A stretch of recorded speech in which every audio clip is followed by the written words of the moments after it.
Alors, bien aimé, nous voyons 1 Corinthiens au chapitre 10, le verset 13, que nous dit que Dieu ne permettra pas, Dieu dans sa fidélité ne permettra pas qu'on soit tenté au-delà de nos capacités. Donc, c'est-à-dire que les tentations ne seront pas inhumaines, mais à chaque fois, quand il y aura une tentation, Dieu nous donne la capacité de nous en sortir. On va rapidement, on va voir la vie de ce jeune homme, Joseph. On voit dans Genèse au chapitre 39, on nous dit que quand il arrive dans la maison de Potiphar, au verset 7, on nous dit que Joseph était un jeune homme beau et charmant. Et voilà, il fut tenté par maman Potiphar. Quelle aubaine, quelle opportunité que beaucoup de jeunes hommes aimeraient bien profiter. Quel est cet homme-là qui pourra rester? Mais vous allez voir que je vais souligner quelque chose de très important ici.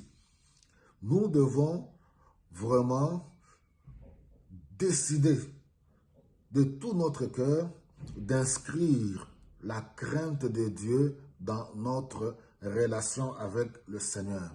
La crainte de Dieu dans notre conduite, dans notre marche. Regardez, la beauté physique, elle est éphémère. La beauté physique n'est pas une garantie. De toute façon, la beauté physique conduit à la mort. Si c'est sur cette beauté-là que nous nous appuyons. Regardez, on nous dit que Joseph, quand cette femme, non pas une fois, deux fois, mais ne cessait d'insister pour pouvoir coucher avec lui, regardez ce que Joseph dit.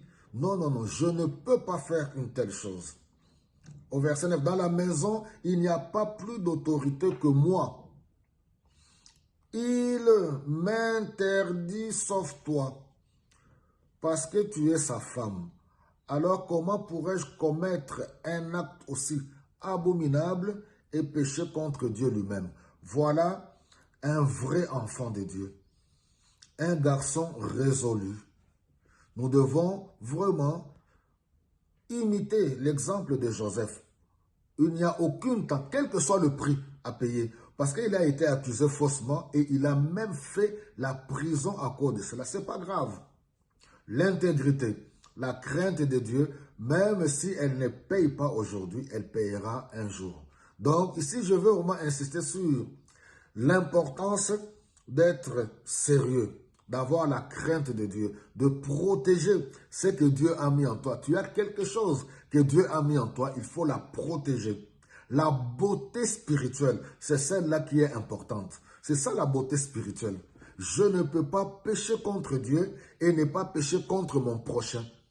C'est ça la beauté spirituelle qui amène les choses efficaces et qui nous conduit même dans l'éternité. La crainte de Dieu, la beauté de l'âme, la beauté dans l'âme, la beauté spirituelle.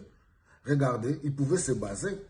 Voilà, toi, jeune homme qui est beau, élégant, charmant, voilà, il faut inscrire la crainte de Dieu. Toi, jeune fille, fais attention avec ta beauté et la crainte de Dieu. Alléluia. La beauté, elle est passagère. Certes, Joseph, il a été accusé faussement, arrêté, emprisonné, mais nous connaissons la suite et on la verra plus tard. Alléluia. Donc, une fois de plus, arrêtons de nous justifier. La gloire, le succès, n'est pas du tout une preuve de l'approbation divine. Tu as la gloire, tu as le succès, ça ne veut pas dire que Dieu t'approuve. Alléluia. Ou pour tous ceux qui sont élevés, que ce soit dans l'œuvre de Dieu, les chantres du Seigneur. Inscrivez la crainte de Dieu, serviteurs de Dieu. Tous inscrivons la crainte de Dieu, la beauté spirituelle doit être au-dessus de la beauté physique. De toutes les façons, elle est éphémère, elle est passagère. La chair et le sang ne pourront pas hériter le royaume de Dieu. Voilà, il ne faut pas hypothéquer ton futur à cause des plaisirs de quelques instants. Que le Seigneur vous bénisse abondamment.